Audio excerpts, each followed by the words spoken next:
O amor de Deus é incondicional. Deus nos fez justos em Cristo. A sua palavra é a verdade e o alimento. A sua graça é abundante para todos aqueles que não merecem.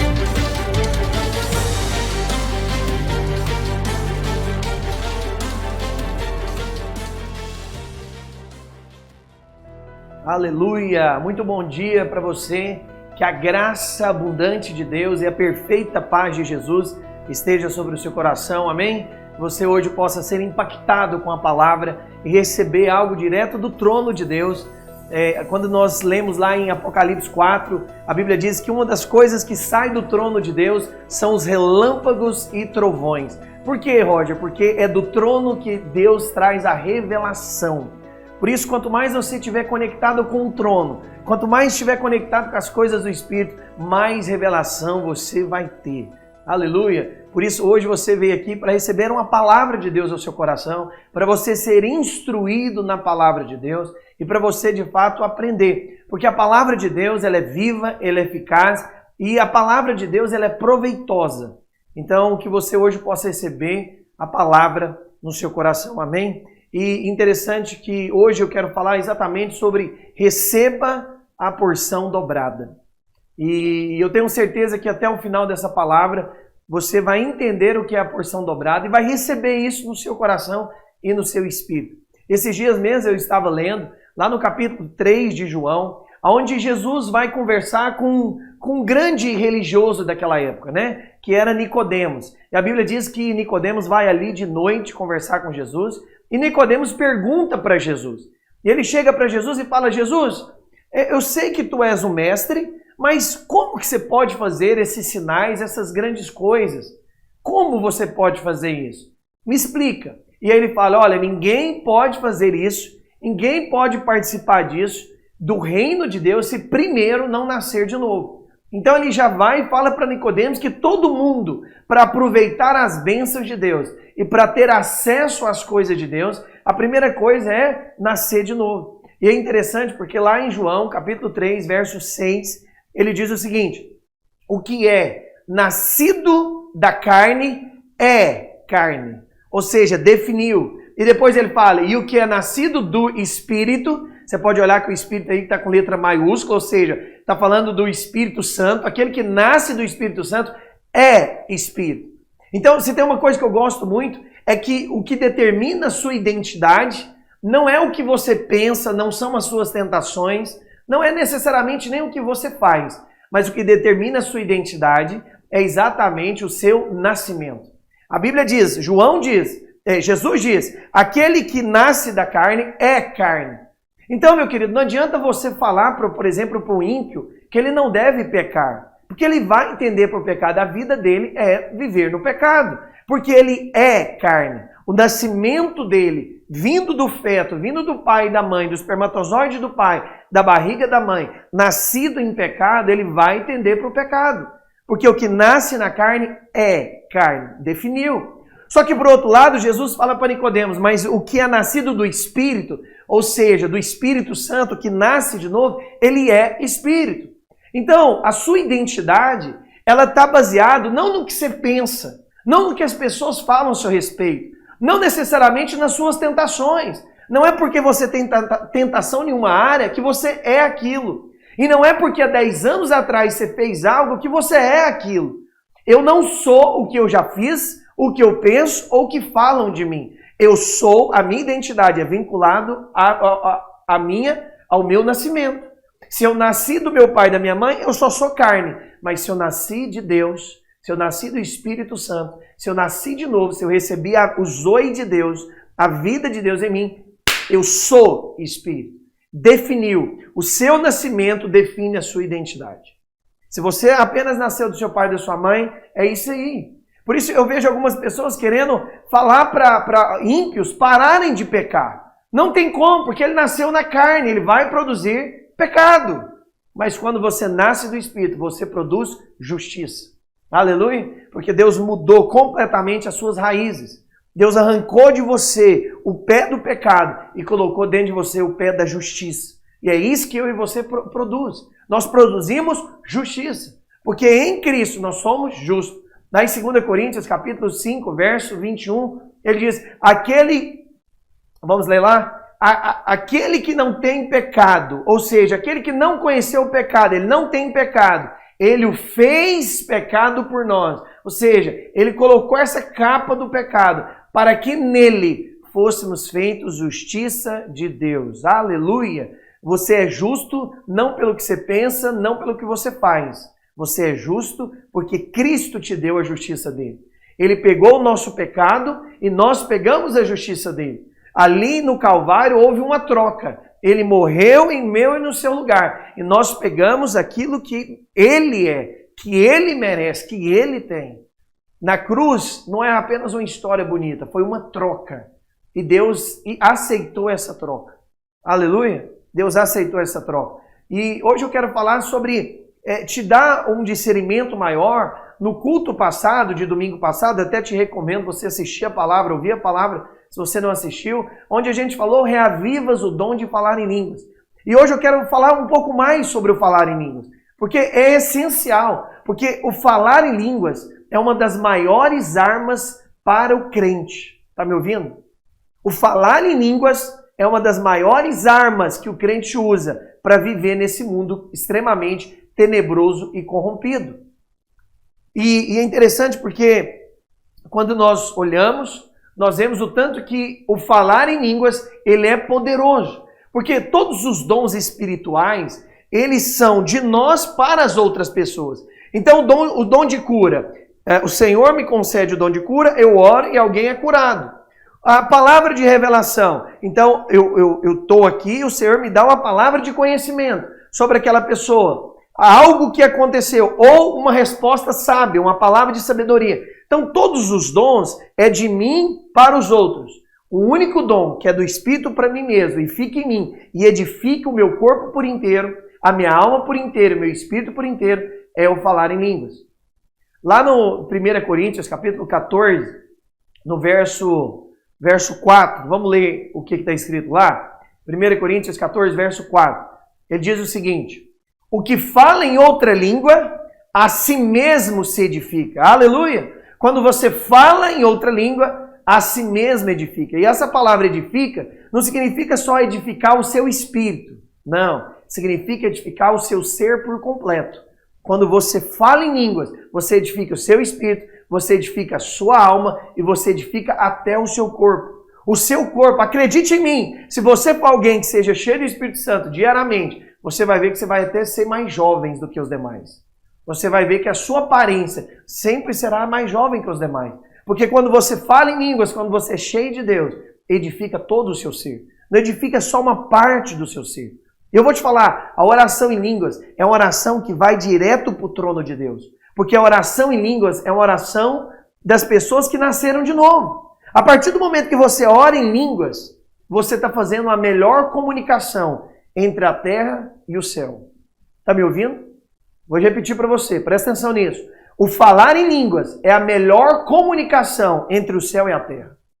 Quando nós oramos e oramos no nosso idioma, nós podemos falar coisas para Deus que não é verdadeiramente importante.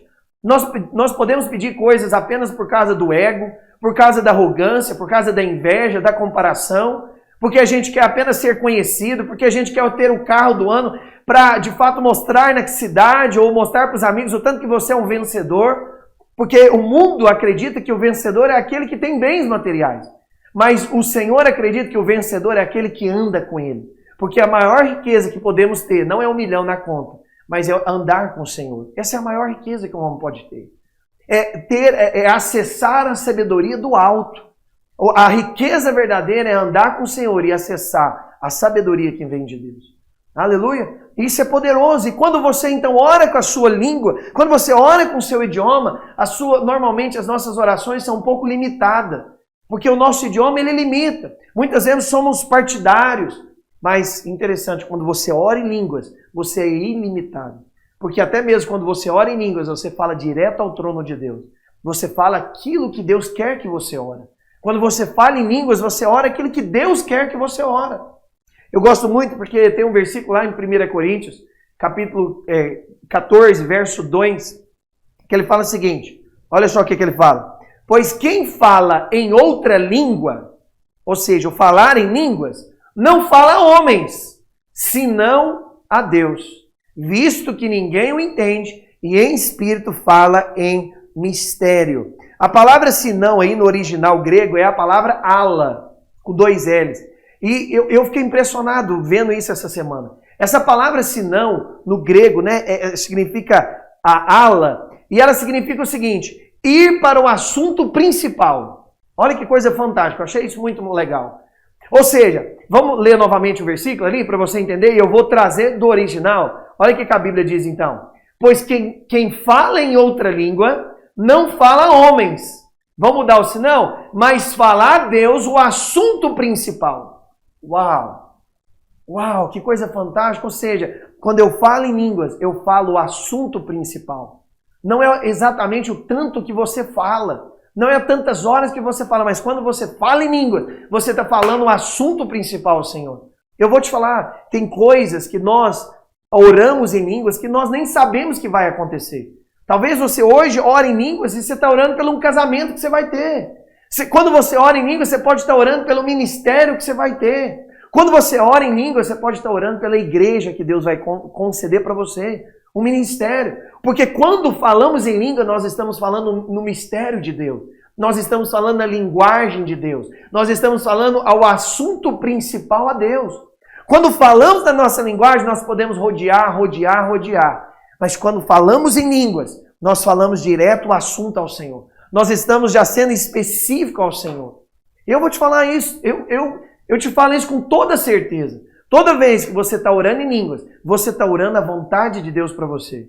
Quando você ora em línguas, você ora aquilo que você nem tem noção.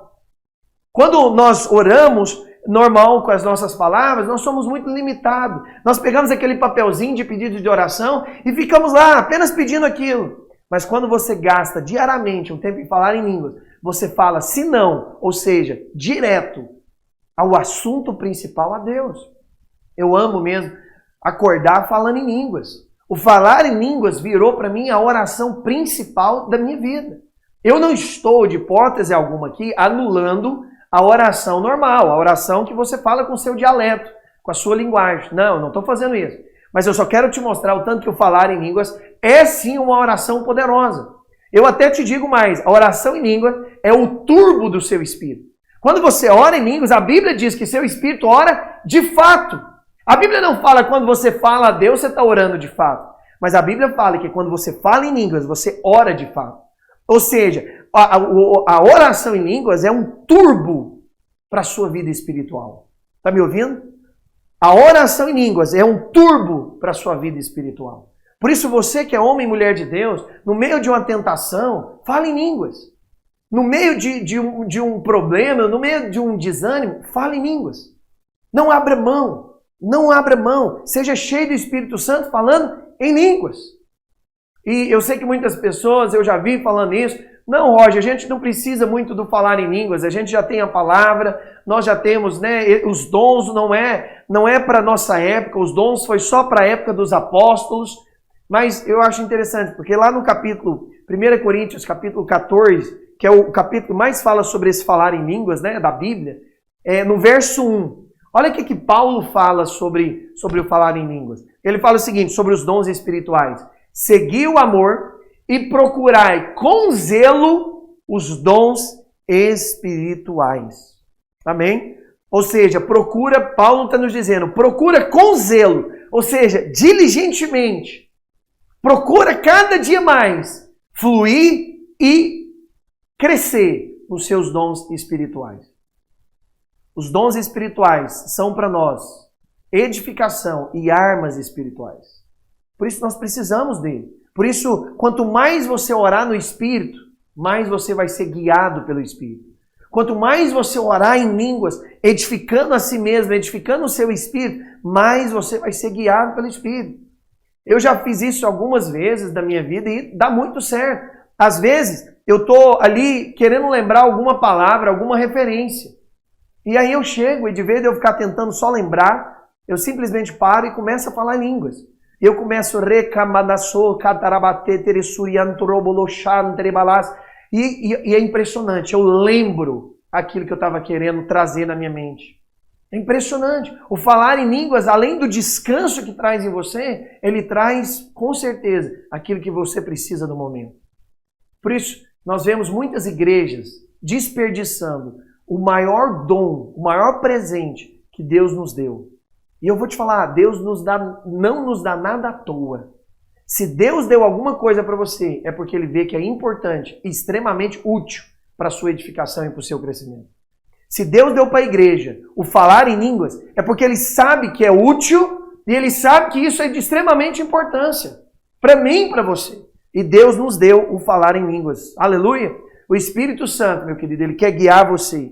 O Espírito Santo, Ele não está aí para ficar te incomodando. Ele não está aí para ficar o dia inteiro te acusando. Para ficar o dia inteiro sendo uma pessoa a mais dentro de você, enchendo seu saco.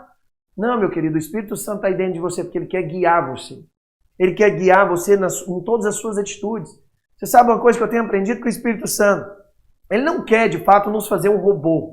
Não é a vontade de Deus nos transformar em um robozinho, em uma marionete. Vira para a direita, vira para a esquerda. Não, não é isso. Mas eu vou te falar uma coisa. O Espírito Santo quer participar de todas as decisões da nossa vida. Desde as maiores às menores. Desde as grandes, desde as muito sérias até as banais. O Espírito Santo quer participar de todas as decisões da sua vida. Sabe por quê? Porque Ele sabe o melhor para você. Nós não sabemos o futuro. E não é porque Ele quer fazer de você um robô, mas é que Ele sabe quem é o melhor comprador. Ele sabe quem é a melhor mulher para você casar. Ele sabe qual que é a melhor igreja para você frequentar. Ele sabe qual que é o melhor país ou cidade para você morar. Então faça o Espírito Santo participante de todas as suas decisões. Raramente eu tomo alguma decisão se eu não orar primeiro. É muito difícil. Eu nem lembro, na verdade, nesses últimos anos, qual foi a vez que eu tomei uma decisão se eu não orar primeiro. Se eu não perceber dentro do meu espírito primeiro. E eu vou te falar, quando você ora para o Espírito Santo te guiar, Ele vai te guiar.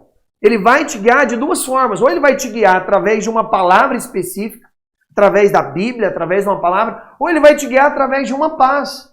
A Bíblia diz mesmo lá em Colossenses, capítulo 3, no verso 15, ela fala o seguinte: e a paz de Deus, ou seja, a paz de Cristo, seja o árbitro em vosso coração, a qual também fostes chamados em um só corpo.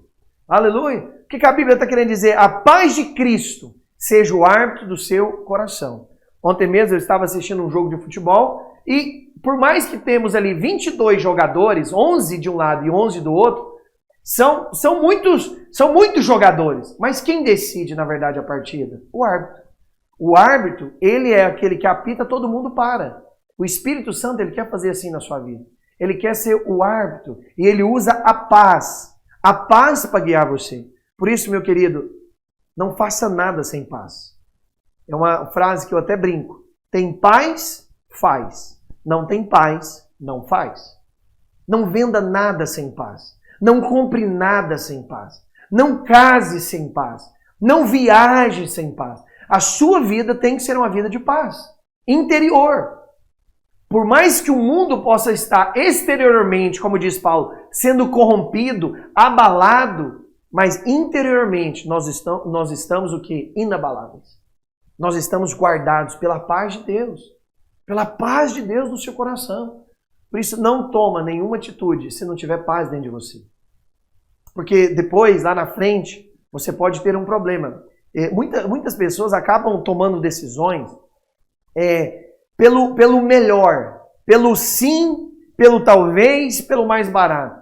Eu conheço mesmo um rapaz que uma vez ele foi comprar um carro, né? Ele foi ali comprar um carro e simplesmente aquele carro, ele comparado ao valor dos demais carros do ano, da época, ele estava muito barato. E aquele cara, então, foi lá e comprou o carro. Ele falou, não, certeza que isso é de Deus para mim.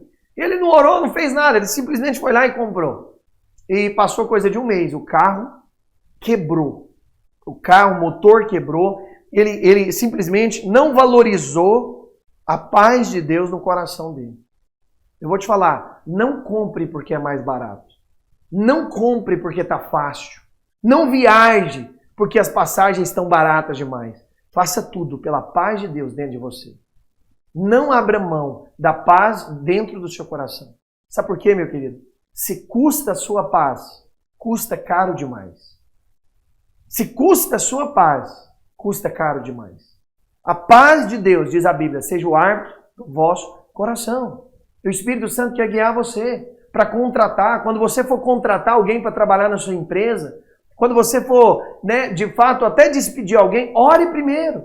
Fala, Senhor, me ajuda a contratar. Me dá sabedoria aqui para contratar. Me dá um discernimento para que a pessoa, quando entrar, eu tenha certeza que ela é o funcionário que eu devo contratar.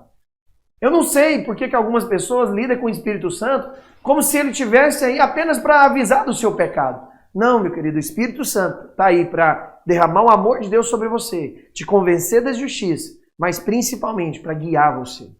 Para guiar você. O Espírito Santo não veio habitar dentro de você porque ele não tinha nada para fazer lá no céu. Então estava lá Deus, Jesus conversando. Aí eles falaram, bom, o Espírito Santo não está fazendo nada aqui mesmo, então faz o seguinte, desce lá, fica lá com o povo, fica lá incomodando os crentes, fica lá só incomodando os crentes, azucrinando a vida do crente. Vai lá, faz isso. Não, meu querido, essa não é a história real. Jesus mesmo, lá em João 7, verso 39, ele mesmo diz que ele veio, o Espírito Santo seria nos dado, para quê? Quando Jesus subisse, ele desceria. Quando Jesus fosse glorificado, o Espírito desceria. Para quê? Para nos guiar a toda a verdade. Para nos guiar a todas as nossas decisões. Aleluia! E isso é poderoso nós entendermos. O Senhor, Ele quer nos guiar. Lá em Isaías, capítulo 30, verso 21, é um grande versículo que eu gosto muito, inclusive. Ele fala algo muito poderoso, que ele fala, olha, quando te desviares para a direita e quando te desviares para a esquerda, não é que você vai desviar. Não foi traduzido aí na melhor versão, quando você tiver uma opção para a direita ou quando tiver uma opção para a esquerda, olha o que a Bíblia fala que vai acontecer. Os teus ouvidos ouvirão atrás de ti, ou seja, algo extremamente particular. O Espírito Santo vai falar de ti, com você, uma palavra ou uma voz dizendo, este é o caminho, andai por ele. Meu querido, antes de você tomar qualquer decisão de mudar de cidade, mudar de igreja, de mudar de profissão ou qualquer coisa do tipo, ore ao Espírito Santo. Porque a Bíblia diz que você vai ouvir uma voz atrás de você falando, segue, este é o caminho, andai por ele. Andai por ele. Sabe, a Bíblia mesmo diz que aquele que é nascido do Espírito, ele é como o vento. Ele não sabe para onde vem, nem sabe para onde vai. Não ache porque você está numa cidade que você vai viver eternamente naquela cidade. O Espírito Santo pode incomodar você para que você mude de cidade. Porque aquele que nasceu de novo, ele é guiado pelo Espírito.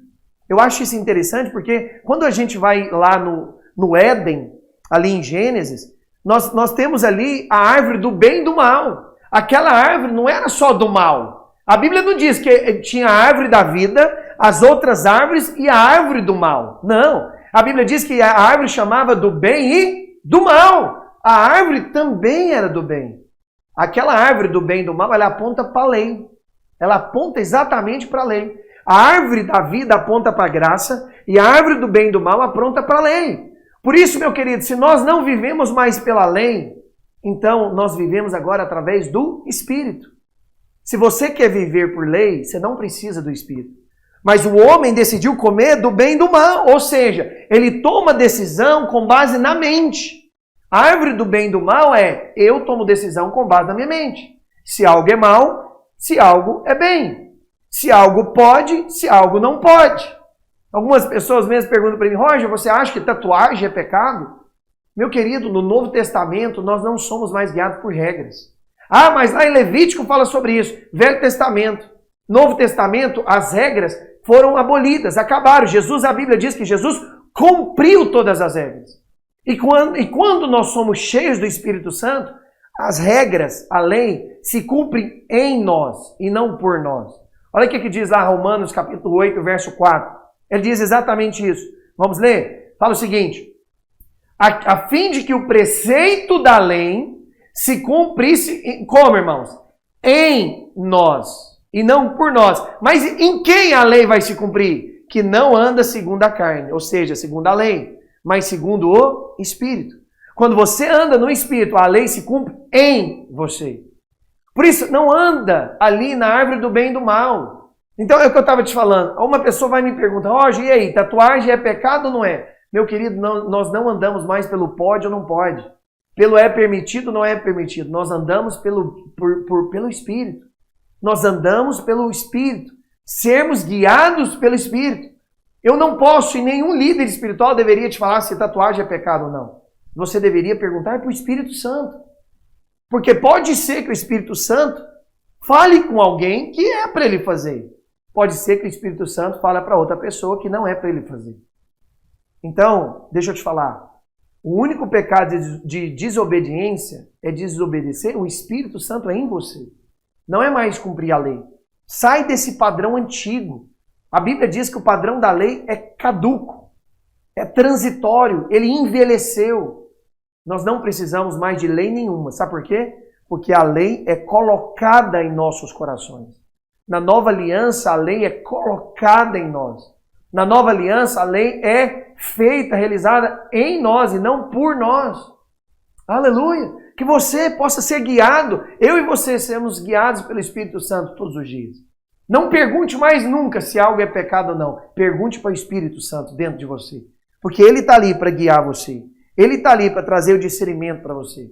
Eu acho interessante porque quando o povo, os hebreus, saíram ali do Egito, né, e foram ali rumo à terra prometida, né, Canaã, a Bíblia diz então que Deus queria guiar aquele povo. Porque naquela época não existia GPS, não existia mapa. Como que aquele povo seria guiado? E eu acho isso muito, muito interessante, porque a Bíblia diz que o Espírito Santo queria guiar eles. Deus queria guiar eles. E Deus quis guiar eles da seguinte forma. Eles estavam saindo ali, né, do Egito, indo ali para o deserto, até chegar na terra prometida. E a Bíblia diz que de dia eles eram guiados por uma nuvem. E de noite eram guiados por uma coluna de fogo. Uau, o Espírito Santo quer guiar você de dia e de noite. O Espírito Santo quer guiar você nos seus melhores dias, mas também nos seus piores dias. O Espírito Santo quer guiar você no calor das tentações, como também na frieza. O Espírito Santo quer guiar você de dia e de noite. Lá em Êxodo, capítulo 13, do verso 21 e 22, vamos ler como Deus guiou o povo ali no deserto durante essa travessia do Egito à terra prometida. Olha só o que a Bíblia diz. Fala o seguinte, o Senhor ia adiante deles, ou seja, o Senhor ia na frente deles. Quando, irmãos? Durante o dia, numa coluna de nuvem, para os guiar pelo caminho. E durante a noite, numa coluna de fogo, para os alumiar, a fim de que caminhassem de dia e de noite. Nunca se apartou do povo a coluna de nuvem durante o dia, nem a coluna de fogo durante a noite. Aleluia! Olha, eu amo essa parte que ela diz, nunca se apartou deles, nem de dia e nem de noite. O Senhor jamais vai nos abandonar. O Senhor jamais deixa alguém que nasceu de novo. A partir do momento que você nasceu de novo, o Senhor jamais te abandone. Mesmo que você peça que o Espírito Santo saia. A partir que o Espírito Santo entrou, meu querido, a Bíblia diz que você agora tem um selo. Você foi selado com o Espírito Santo. Não tem como mais. E Ele vai querer te guiar de dia e de noite. Lá em João, capítulo 14, verso 16, o Senhor mesmo diz sobre isso, que o Espírito Santo jamais nos deixará. Estará conosco para sempre. Vamos ver esse versículo? Ele diz o seguinte, eu rogarei ao Pai, e Ele vos dará o outro Consolador, a fim de que estejais, quando, irmãos? Para sempre convosco. O Espírito Santo jamais vai deixar eu ou você. Talvez existam momentos que a gente nos sente frio, nos sentimos distantes, nos sentimos apáticos, oramos e não choramos, não temos talvez arrepios, mas eu quero te falar, eu fico com a promessa. Entre o sentimento e a promessa, eu fico com a promessa. A promessa é que Ele jamais te abandonará. Jamais Ele estará convosco. Jesus diz, eu rogarei ao Pai e Ele vos mandará outro Consolador. E esse Consolador estará com vocês para sempre. Aleluia! Bendito é o Senhor por isso, louvado seja Jesus por isso. O Espírito Santo está conosco para sempre e Ele quer nos guiar. Eu acho isso interessante porque quando o povo de Israel estava vagando ali no deserto, o Espírito mesmo assim estava guiando eles. Numa coluna de nuvem durante o dia e numa coluna de fogo durante a noite. Sabe o que significa essas duas colunas? Primeiro, durante o dia, Deus estendeu essa coluna de nuvem como se fosse uma cobertura sobre o seu povo. Então, como ali o deserto era muito sol e muito quente, era um calor ali escaldante, o sol era muito forte, o Senhor resolveu cobrir o povo com essa nuvem, uma coluna de nuvem. Ou seja, o povo andava no calor, mas o povo andava, mesmo que o clima estava calor, o povo andava fresco. Está me ouvindo? Mesmo que a economia está cada vez pior, a escassez se alastra, eu quero te falar, você vai andar fresco todos os dias da sua vida.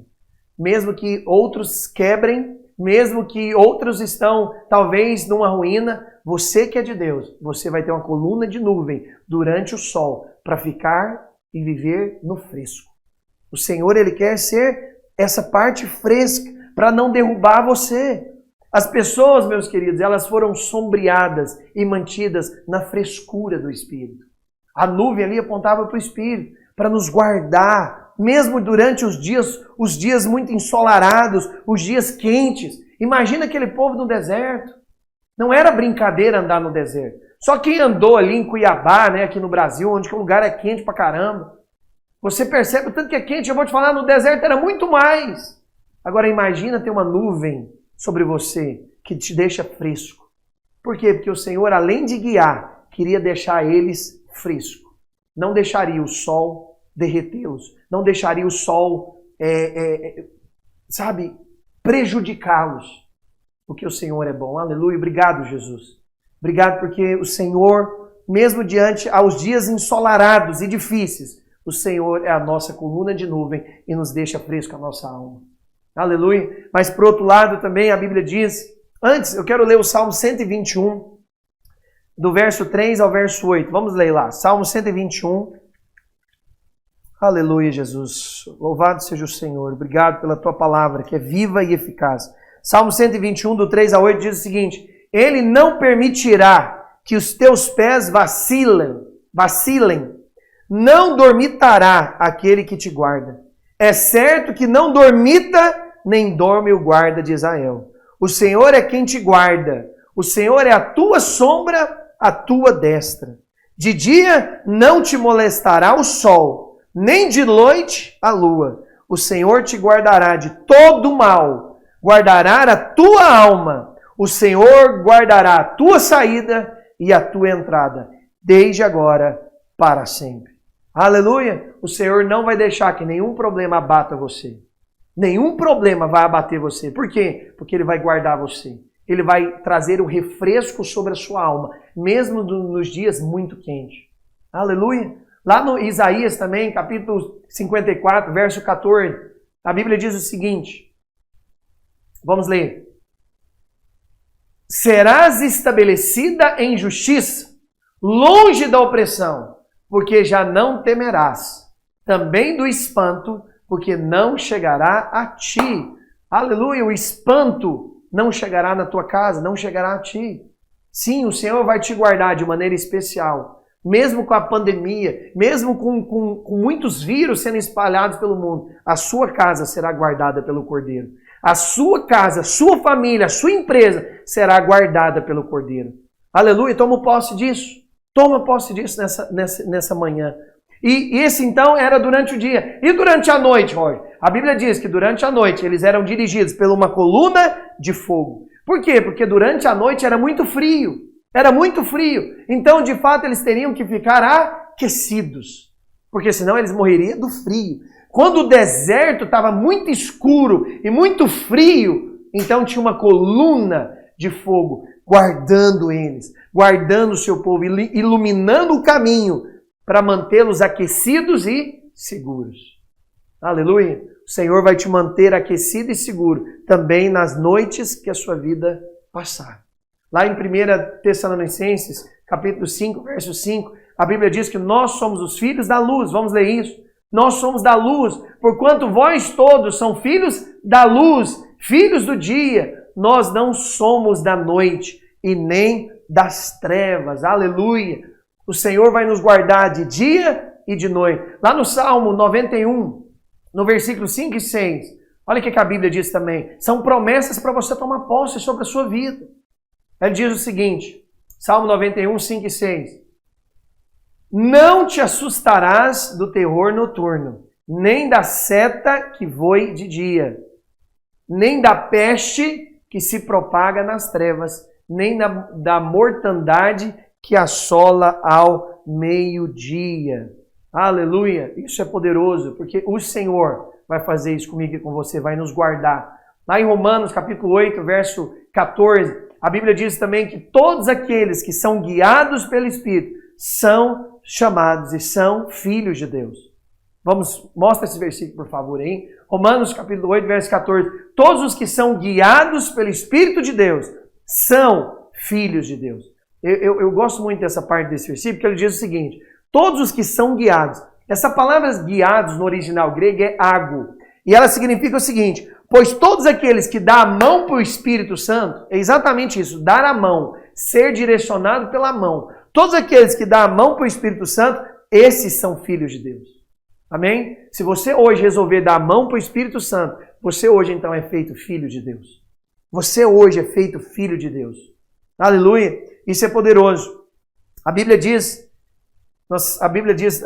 em Hebreus, né, que tudo o que aconteceu no Antigo Testamento é só sombra das coisas que viria. Ou seja, a realidade viria plenamente no Novo Testamento.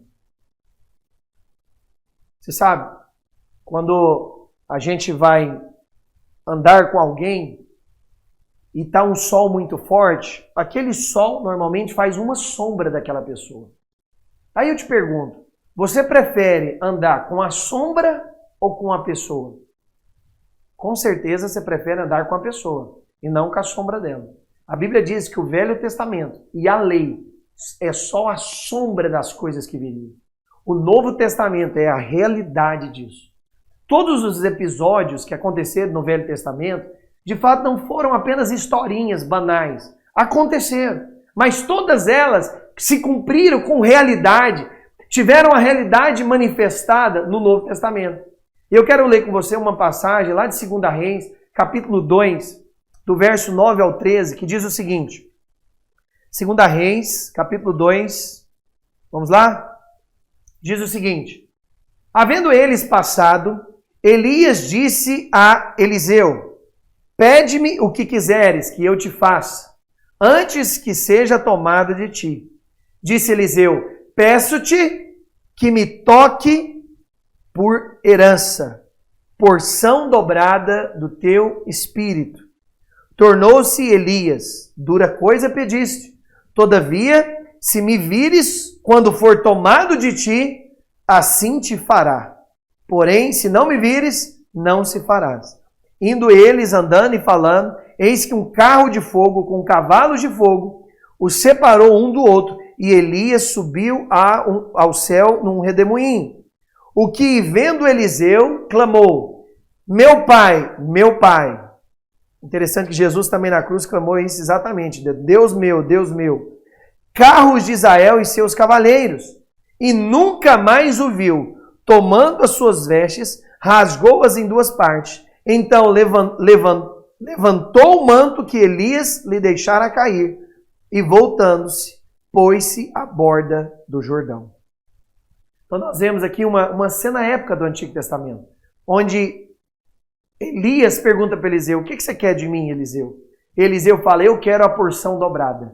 E Elias fala, olha, coisa dura pediste. E aí Elias fala o seguinte, mas você vai ter. Só que você vai ter quando você ver eu subindo. Quando você ver eu subindo, você vai ter a porção dobrada. Eu não sei se você já entendeu, mas o que aponta esse caso aí da porção dobrada?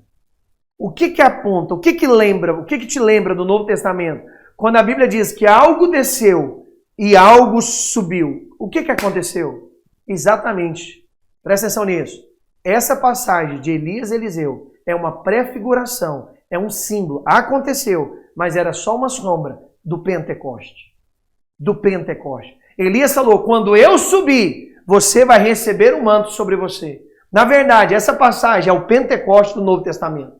E quando você vê lá em Atos 2, a Bíblia diz então, quando Jesus sobe, eles ficam orando lá em Jerusalém. Então o Espírito desce e eles começam a falar em línguas. Vamos ler essa parte lá em Atos capítulo 2, do verso 1 ao verso 4. Vamos ver exatamente o que aconteceu com Elias e Eliseu. Acontece agora com pura realidade no Novo Testamento.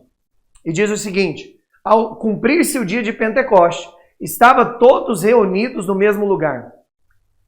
De repente veio do céu um som como de um vento impetuoso e encheu toda a casa onde estavam assentados. E apareceram distribuídos entre eles línguas, como de fogo, e pousou uma sobre cada um deles.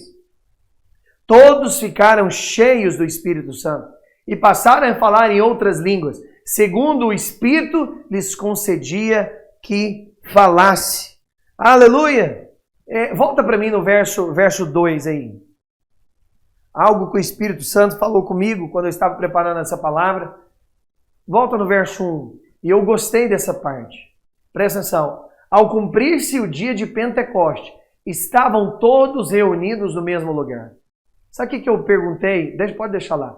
Sabe o que eu perguntei para o Espírito Santo? Por que a Bíblia diz estavam todos reunidos no mesmo lugar? Por que a Bíblia não fala o lugar? O Espírito Santo falou exatamente comigo. A Bíblia não fala qual foi o lugar para o povo entender que o Espírito Santo pode batizar qualquer um a qualquer lugar. Se a Bíblia tivesse dito que as pessoas foram batizadas em tal lugar, as pessoas transformariam em lei e elas queriam só ir para lá para serem batizadas lá. Mas a Bíblia não fala que lugar eles estavam reunidos. Sabe por quê? Porque independente de onde você está reunido, o Espírito Santo pode batizar você e todos que estão lá perto. O Espírito Santo pode cair sobre você na Argentina, no Iraque, no Irã, em Israel, no Brasil, aonde você estiver, nos Estados Unidos, o Espírito Santo pode ser derramado e batizar você, independente de onde você esteja. Por isso que a Bíblia não diz aonde eles foram batizados. Aleluia! Nada da Bíblia está por acaso ali, meu querido. E é interessante então que o Pentecoste é exatamente o cumprimento disso. E aí eu gosto dessa parte, porque voltando lá em 2 Reis, no capítulo 2, verso 9, eu fui ler o que significa porção dobrada. O que significa a palavra porção dobrada? Eu achei isso muito interessante, porque a palavra porção no original significa pé, P-E-H. E em hebraico, literalmente, significa boca. Está me ouvindo? Presta atenção nisso. A palavra porção ali é pé, P-E-H, e significa boca. E a palavra dobrada, no original hebraico também, é shenahim, que significa dois ou duplo. Ou seja, o que é a porção dobrada? A porção dobrada é duas bocas, duas línguas. A parte de Elias e Eliseus, a realidade se cumpriu em Pentecoste. Presta atenção nisso que eu vou te falar agora. A porção dobrada nada mais é do que o batismo do Espírito Santo e o falar em línguas. Porque porção dobrada significa duas bocas. E o único dom que a Bíblia fala que são duas bocas é exatamente o batismo do Espírito Santo e o falar em línguas. O falar em línguas é a duas bocas. Ou seja, se você quer ter a porção dobrada de Deus, a porção dobrada do Espírito, você tem que falar em línguas. O falar em línguas é a porção dobrada.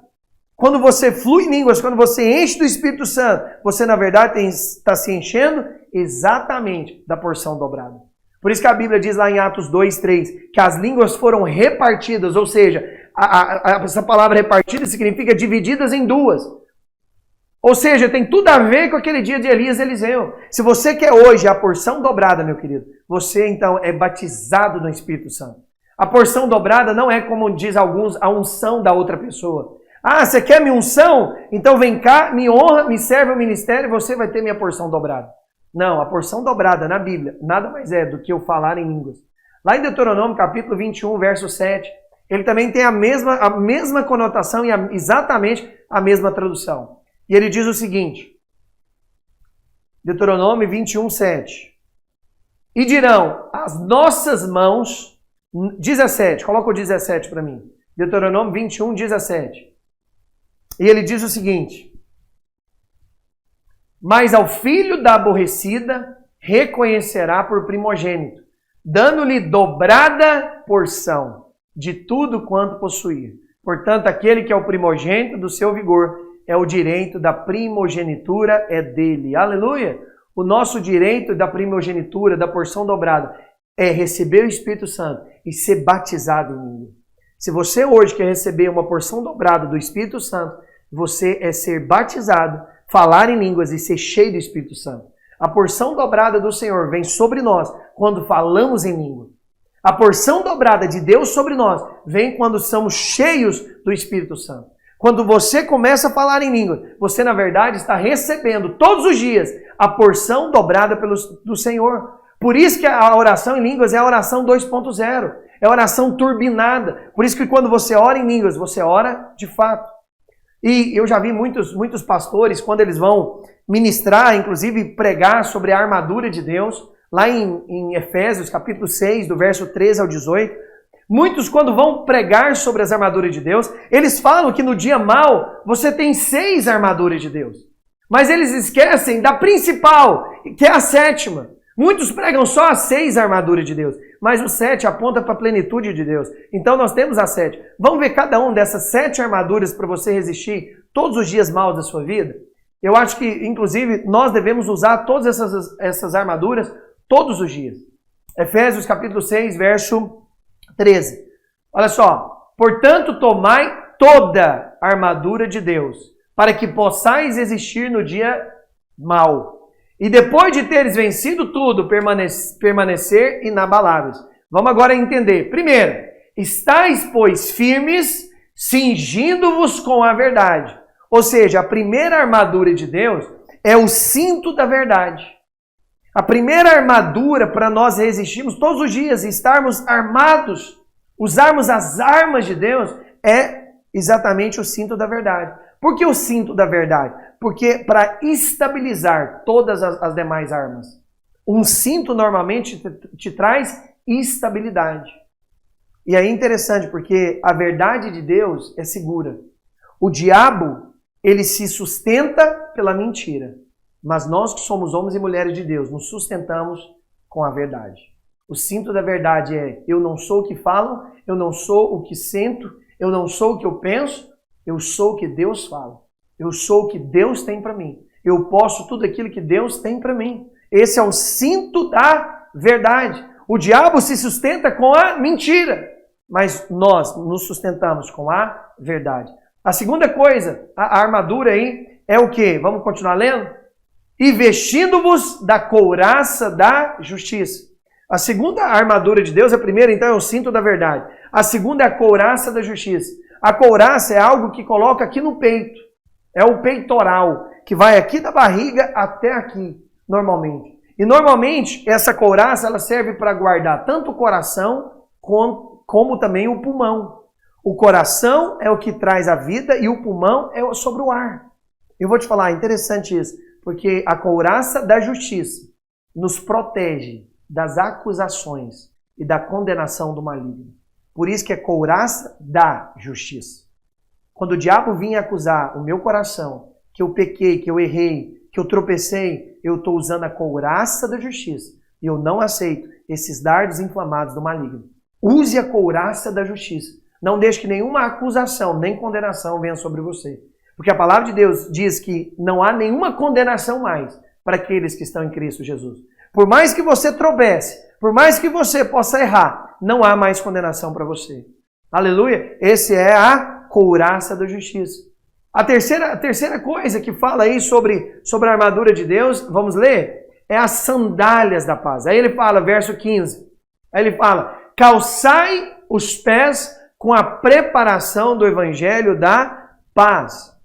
E lógico, nós podemos chamar como sandálias da paz, porque sandálias era o único vestimento do pé que tinha naquela época, era sandálias. E é interessante porque a Bíblia diz sandálias da paz. O que significa as sandálias da paz hoje? Significa que aonde que você chegar, você pode tomar posse daquela terra.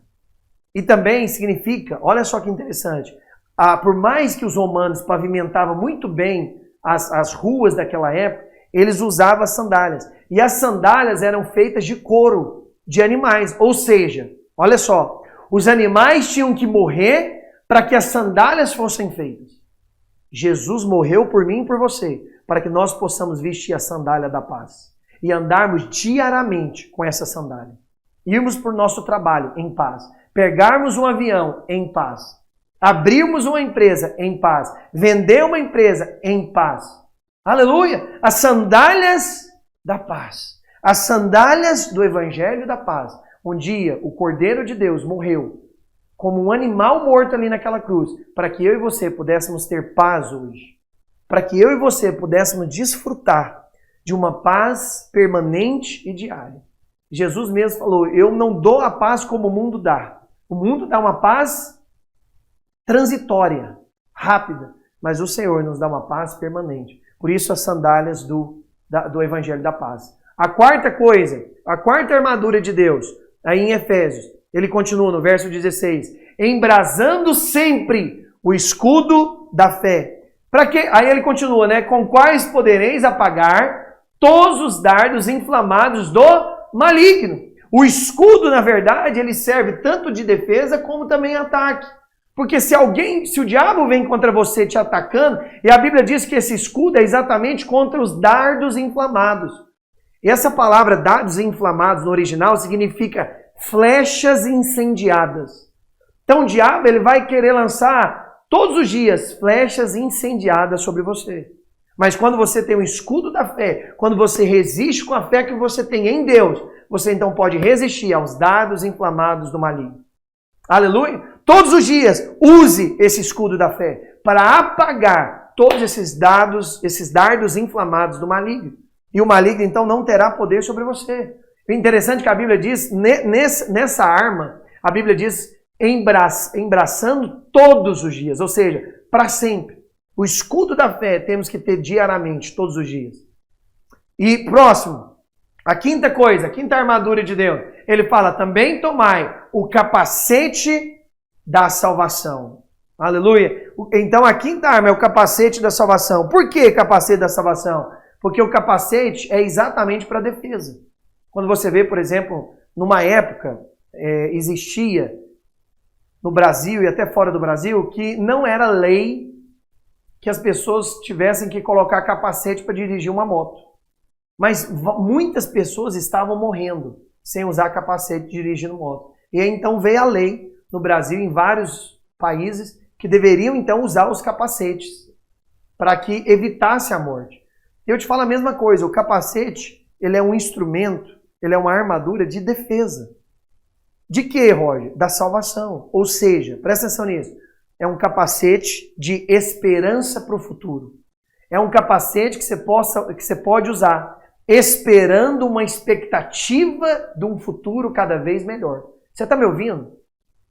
O mundo diz que as pessoas do mundo dizem que o mundo tende a piorar. Mas aqueles que são do Senhor, eles têm que declarar que o mundo tende a melhorar para eles. Esse é o capacete da salvação.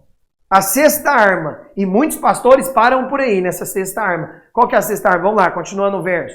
Aí ele diz o seguinte, tomai também o capacete da salvação e a espada do Espírito, que é a palavra de Deus. Ou seja, a sexta coisa, esse já é de ataque. A espada do Espírito é ataque. E essa palavra espada aí no original, essa palavra significa rema.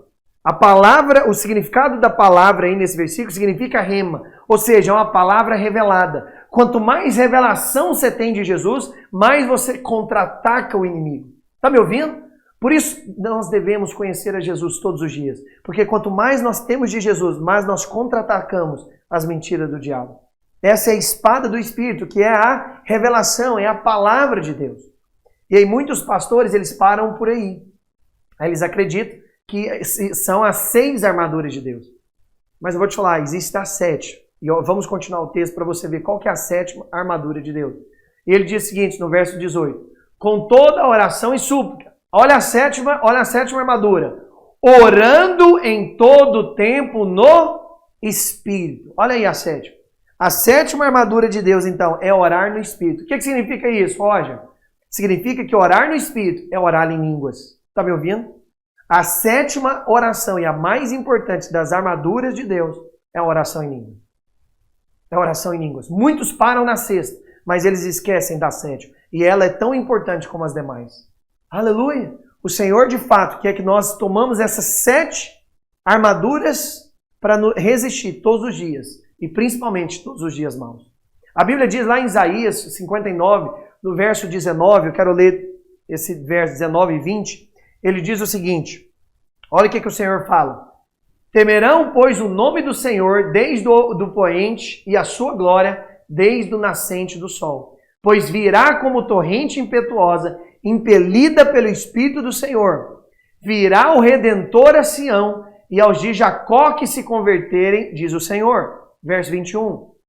Olha só. Quanto a mim, esta é a minha aliança com eles, diz o Senhor. O meu Espírito que está sobre ti e as minhas palavras que pus na tua boca não se apartarão dela, nem dos teus filhos, nem dos filhos dos teus filhos, não se apartarão desde agora e para todo sempre, diz o Senhor. O que é essa palavra do Senhor não se apartará da minha boca? É a oração em línguas. O Senhor diz, essa parte não é na grande tribulação, nem muito menos no milênio, porque no milênio não vai ter trevas. Está me ouvindo? Essa parte, então, onde o Senhor diz que o Espírito dele virá sobre nós e nós falaremos diariamente as tuas palavras, é a oração em línguas. É isso que o Senhor quer, a porção dobrada é o falar em línguas diariamente, todos os dias. Eu sei que muitos conhecem Hebreus capítulo 4, verso 12, e diz o seguinte, porque a palavra de Deus é viva e eficaz, e mais cortante do que qualquer espada de 2 gumes, e penetra até o ponto de dividir a alma e espírito, juntas e medula, e é apta para discernir os pensamentos e o propósito do coração. Eu estava percebendo isso e eu fiquei muito impactado com essa parte. Porque, normalmente, nós usamos essa parte apenas para falar que a palavra de Deus, a Bíblia, ela é viva e eficaz. Mas eu estava olhando e eu percebi que não é só a palavra de Deus escrita que é viva e eficaz. Por mais que no original o significado de palavra nesse versículo é logos, diferente da outra que foi rema. E o que eu vi, algo de interessante nesse versículo, é que a Bíblia diz que essa palavra é mais cortante que uma espada de 2 gumes. Presta atenção nisso. Esse versículo não fala só da palavra Bíblia, mas também está falando na oração de línguas.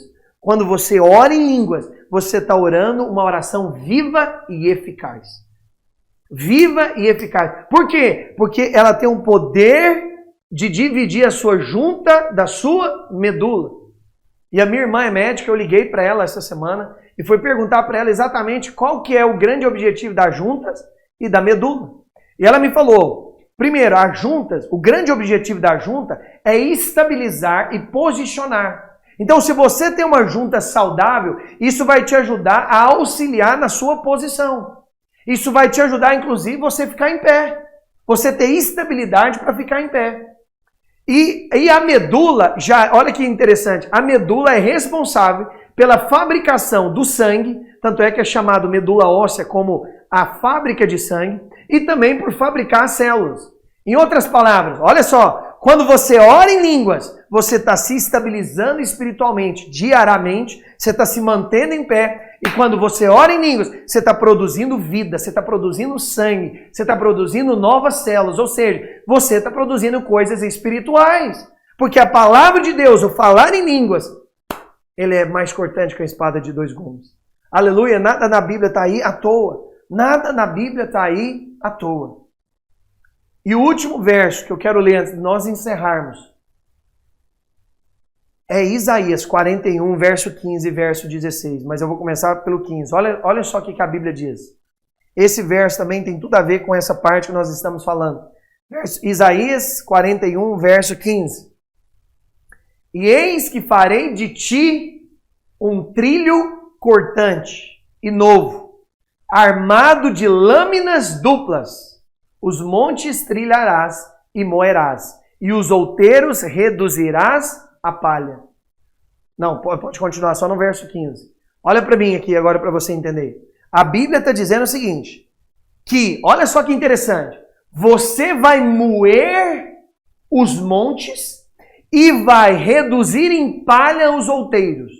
Outeiros, na verdade, são pequenos montes. Ou seja, olha só, presta atenção. Os grandes montes são os grandes problemas.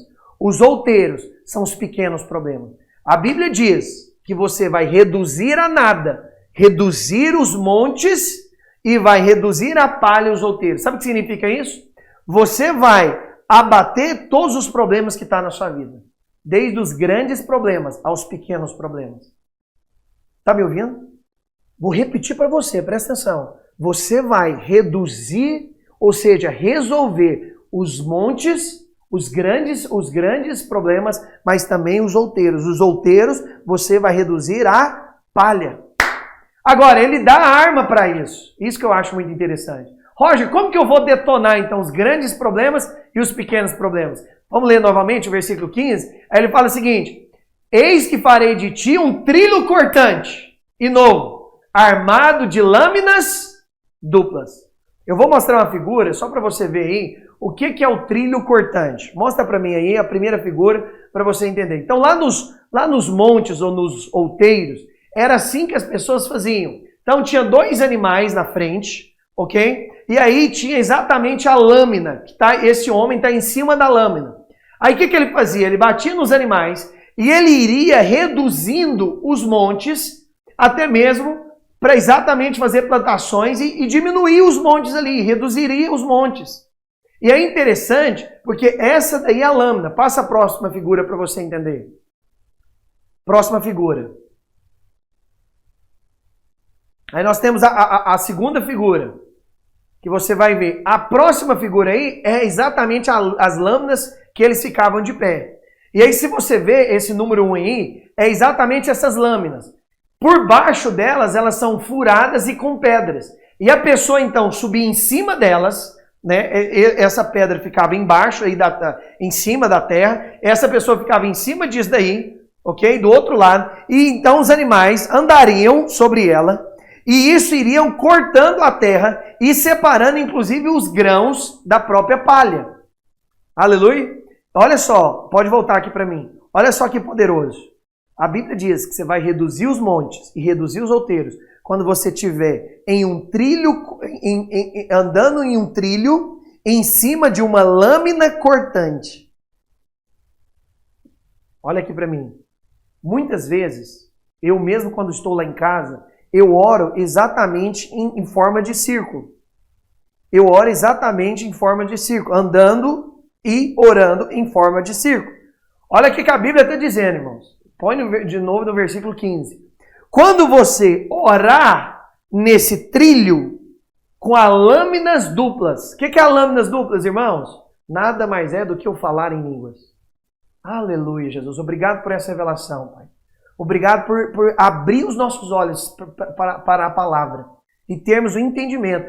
Aleluia! Olha o que a Bíblia fala. Quando você estiver em cima dos montes e dos outeiros, você vai então orar como um trilho cortante, em cima de lâminas duplas. E quanto mais você tiver sobre essas lâminas duplas, mais você vai reduzir esses montes e outeiros. Por isso que essa palavra aí, lâminas duplas, é exatamente duas bocas também. Ou seja, significa o falar. O trilho cortante é o orar no Espírito. Então, quando você está aqui orando, você está orando no Espírito. E quando você está falando em línguas, você está usando as lâminas duplas para falar em línguas. Sabe o que vai acontecer? Você vai reduzir os montes e os outeiros sobre a sua vida. Aleluia!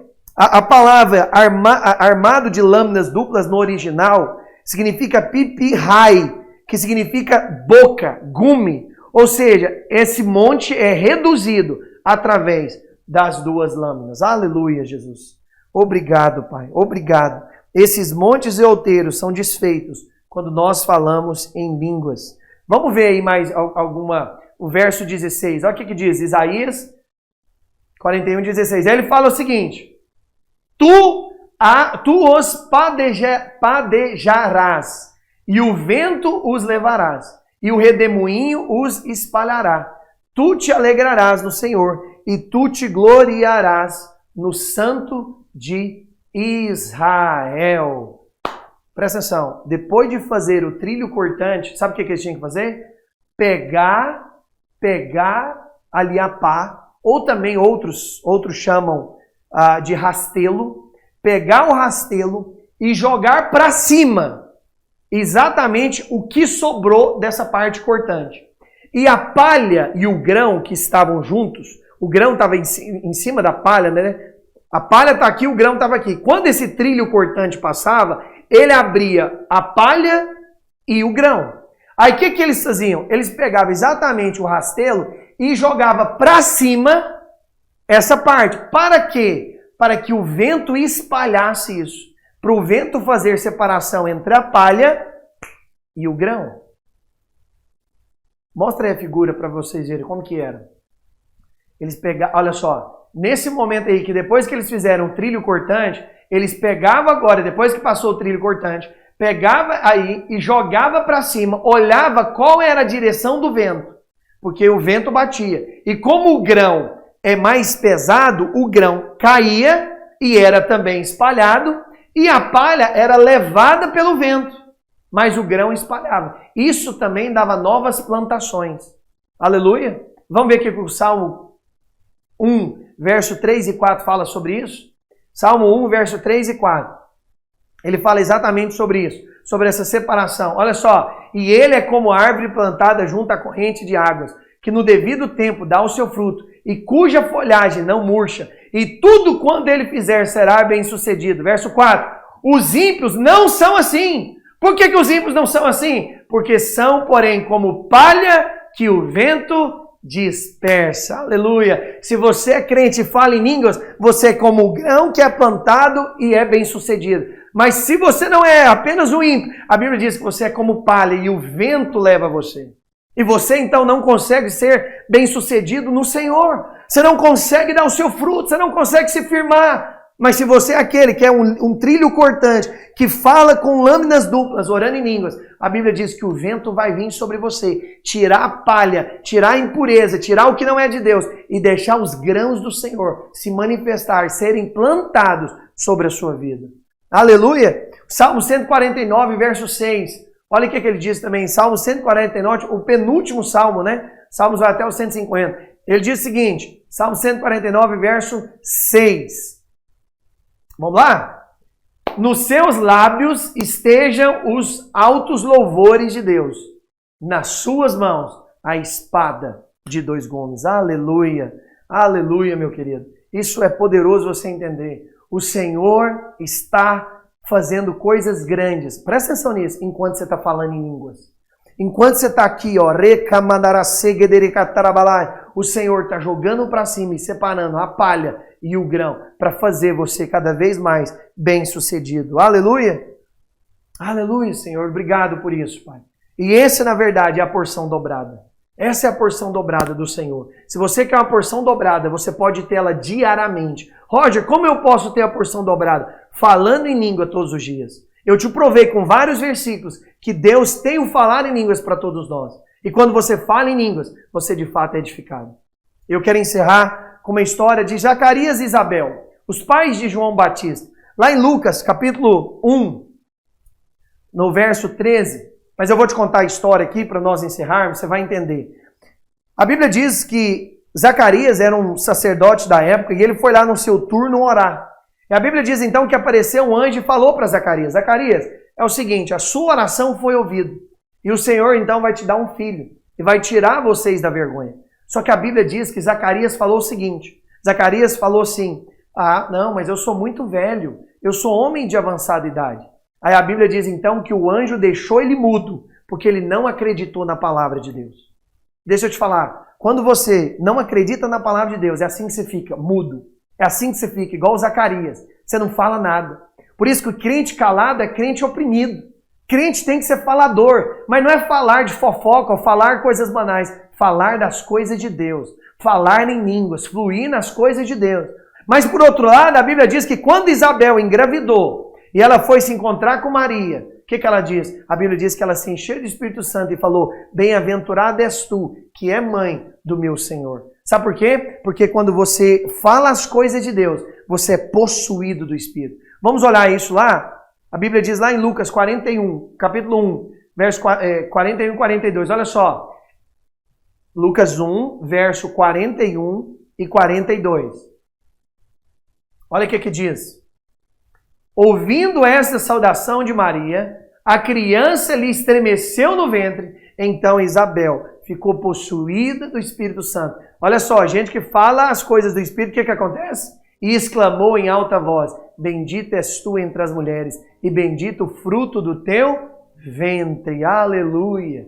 Ou seja, Isabel, ela creu na promessa do Senhor, ela falou. E então ela e Maria ficaram cheias do Espírito Santo. A Bíblia diz que quando elas se encontraram, tanto Jesus e Maria, tanto Isabel como João Batista ficaram cheios do Espírito Santo. Meu querido, na nova aliança nós não temos nenhuma regra. Na nova aliança, apenas crer em Jesus e ser cheios do Espírito Santo.